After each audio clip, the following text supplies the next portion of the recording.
কম্পিউটারের পক্ষ থেকে শুভেচ্ছা। প্রিয় শিক্ষার্থী, আপনারা যারা গ্রাফিক ডিজাইনের কাজ করে থাকেন তাদের জন্য আজকের এই টিউটোরিয়ালটি খুবই গুরুত্বপূর্ণ। কেননা একটি ডিজাইনকে নান্দনিকভাবে উপস্থাপন করার জন্য কিন্তু আমাদের বিভিন্ন ধরনের বিভিন্ন স্টাইলের বাংলা ফন্ট প্রয়োজন পড়ে। তো প্রিয় শিক্ষার্থী, আপনাদের আমি আজকে এমন একটি ওয়েবসাইটের সাথে পরিচয় করিয়ে দিব যে ওয়েবসাইটটির মাধ্যমে আপনারা সম্পূর্ণ ফ্রিতে বাংলা ফন্ট ডাউনলোড করতে পারবেন। তো প্রিয় শিক্ষার্থী, লক্ষ্য করুন এখানে ফন্ট বিডি।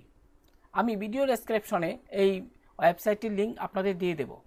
তো আপনারা যখন এই ওয়েবসাইটটিতে আসবেন তখন লক্ষ্য করুন এখানে কিন্তু ফ্রি ফন্ট।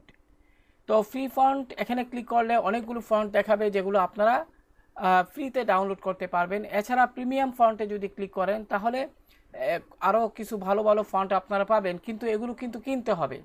আশা করি প্রিয় শিক্ষার্থী বিষয়টি বুঝতে পেরেছেন। যেহেতু আমরা ফ্রিতে ডাউনলোড করব সেক্ষেত্রে ফ্রি ফন্ট এখানে ক্লিক করলাম। তো প্রিয় শিক্ষার্থী, লক্ষ্য করুন এখানে কিন্তু অনেকগুলো ফন্ট দেখাবে। লক্ষ্য করুন আমাদের ফ্রি বাংলা ফন্ট এখানে লেখাটি দেখা যাচ্ছে। সেক্ষেত্রে আপনারা যে কাজটি করবেন, লক্ষ্য করুন এখানে অনেক সুন্দর সুন্দর ফন্ট রয়েছে, যেমন মামুন, মাসুদ, তারপরে শামীম, জিনুক, তারপরে এখানে আয়েশা, অনেকগুলো। তো মনে করি আপনারা এখানে এই ফন্টটি ডাউনলোড করতে চান, সেক্ষেত্রে ডাউনলোডে ক্লিক করুন। ডাউনলোড এই লেখাটিতে ক্লিক করার সাথে সাথে প্রিয় শিক্ষার্থী লক্ষ্য করুন এখানে কিন্তু আয়েশা এই যে বাংলা একটি ফন্ট, এর কিন্তু বিস্তারিত এখানে কিন্তু দেখা যাচ্ছে। তো একটু নিচের দিকে যদি আসি, ফন্টের বৈশিষ্ট্য আপনারা এটি পড়ে নিতে পারেন। যাই হোক, একটু নিচের দিকে যদি আসি, লক্ষ্য করুন এখানে এই আয়েশা ফন্টটির ডিজাইনারকে বিস্তারিত এখানে কিন্তু দেয়া আছে। যাই হোক, আপনি যদি ডাউনলোড করতে চান তাহলে ডাউনলোড আয়েশা এই যে বাটনটি আছে এখানে ক্লিক করুন। এখানে ক্লিক করার সাথে সাথে প্রিয় শিক্ষার্থী ডাউনলোড একটি অপশন চলে আসবে। যেহেতু আমি ইন্টারনেট ডাউনলোড ম্যানেজার ব্যবহার করি সেক্ষেত্রে এটি এখানে চলে আসলো। তো প্রিয় শিক্ষার্থী, আমি এখানে যদি আপনাদের ডাউনলোড করে দেখাই, তো স্টার্ট ডাউনলোড। প্রিয় শিক্ষার্থী, এখানে স্টার্ট ডাউনলোড এবং এখানে ফন্টটির সাইজ কত সেটিও এখানে দেখাচ্ছে। সেক্ষেত্রে স্টার্ট ডাউনলোডে ক্লিক করুন। তো প্রিয় শিক্ষার্থী, এখানে কিন্তু লক্ষ্য করুন আমি ইতিপূর্বে এই ওয়েবসাইট থেকে কয়েকটি ফন্ট ডাউনলোড করেছি, সেক্ষেত্রে কিন্তু এখানে রিপ্লেস চাচ্ছে। তো এক্ষেত্রে ইয়েসে ক্লিক করুন। তো ওপেন ফোল্ডার, আমি যদি ওপেন ফোল্ডারে ক্লিক করি তাহলে কিন্তু লক্ষ্য করুন এখানে কিন্তু এই যে ফন্টটি দেখা যাচ্ছে জিপ আকারে। তো এখানে রাইট বাটন ক্লিক করলাম, আপনি এখানে এক্সট্রাক্ট ফাইলে ক্লিক করুন। এবার ওকে বাটনে ক্লিক করুন। তো প্রিয় শিক্ষার্থী, এবার যে কাজটি করবেন এখানে একটু বড় করে নিই আপনাদের বোঝার সুবিধার্থে। তো এখানে এই যে ফাইলটি রয়েছে এক্সট্রাক্ট করার পর যে ফোল্ডারটি রয়েছে এখানে ডাবল ক্লিক করুন।